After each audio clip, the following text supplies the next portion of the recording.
이태원 클럽에서 시작된 확진자들 소식에 전 세계가 한국의 상황을 예의주시하고 있습니다.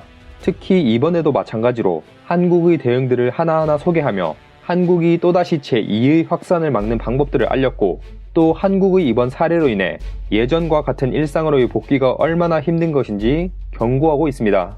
서양의 언론들은 한국의 교육부가 학생들의 안전을 위해 개학을 연기했다는 소식, 또 다른 확산을 막기 위해 수도권과 일부 지역들의 클럽과 유흥업소들을 폐쇄한다는 소식, 그리고 이번 이태원 클럽 확산 사건으로 한국에서 동성애자들을 바라보는 인식에 대한 소식, 이태원 주변 클럽들을 방문한 수천 명의 사람들을 추적하는 방법에 대한 소식 등등 여러 가지로 한국을 주목하며 관련 내용들을 보도하고 있는데, 서양 매체들 뿐만 아니라 일본에서도 역시 이런 한국을 아주 관심있게 다루고 있으며, 특히 우리 한국과는 감정이 좋지 않은 일본 매체들과 일본의 네티즌들은 한국이 처한 상황에 고소하다, 잘됐다, 역시 터질 줄 알았다 등등의 반응을 나타내며 비웃었지만, 이들의 이런 비웃음은 오래가지 못했습니다.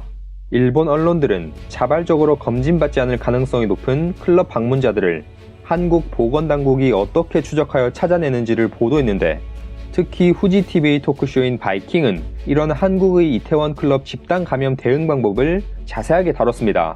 방송에 출연한 한 패널은 한국은 이런 2차 확산이나 감염을 이미 예상했을 것이라고 말하며, 백신이 개발되어 상용화되기 전에는 이런 상황들이 반복될 것이고, 한국은 휴대전화 통신사 기록, GPS, 카드 이용 내역, CCTV 등등 모든 방법들을 총동원하여 이태원 클럽을 방문한 사람들을 추적하고 있다면서 이것을 정말 대단하다 라고 말하며 한국의 대응 시스템을 높게 평가했습니다.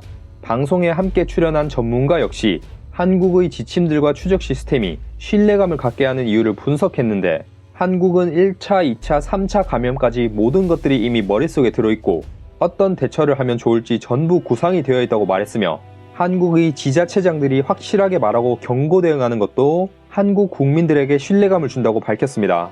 또 다른 출연자 역시 한국의 예상 범위 안에 모든 것들이 있으니 손쓰기 쉽다고 말하면서, 한국을 보면 일본은 정말 IT 후진국이라는 생각이 든다며 한국과 일본을 비교하기도 했습니다. 그러면서 일본 역시 한국과 같은 사태가 벌어질 수 있으니 한국을 보고 배워야 한다고 주장했고요. 방송에서뿐만 아니라 한 칼럼니스트 역시 한국과 일본의 대응 차이를 비교했는데, 요시자키 에이지라는 일본인 칼럼니스트는 한국이 확진자를 추적하는 것을 보고 일본에서는 실행 자체가 불가능한 수준이라고 평가했으며, 한국이 지금까지 성공적으로 방역할 수 있었던 근간이 바로 이런 추적 시스템이라고 말했습니다. 그리고 일본에서 한국과 같은 제도나 인프라가 만들어지는 것은 무리이고 이것이 한국과 일본의 큰 차이라고 설명했습니다. 하지만 일본에서 이렇게 좋은 평가를 내렸다고 해도 절대 일본을 좋게 봐서는 안 되겠으며, 일본이 겉과 속이 다르다는 것은 이미 잘 알려진 사실이고, 이렇게 좋은 평가를 하고도 언제 바로 뒤통수를 칠지도 모르니 항상 철저하게 경계해야 합니다. 이렇게 전 세계 국가들에게 다시 경각심을 심어주며 발빠른 대처와 대응으로 주목받고 있는 상황에서 이태원 클럽을 방문한 사람들이 자진적으로 진단검사를 받았으면 좋겠고, 사소한 이기심을 버리고 조금만 더 참고 인내하여 국가와 가족, 또 자기 스스로를 위해 우리 모두가 함께 다시 한번 힘을 모아야 하겠습니다. 오늘은 여기까지입니다. 재미있게 보셨다면 구독을, 진짜 해외 코멘트 해코였습니다. 감사합니다.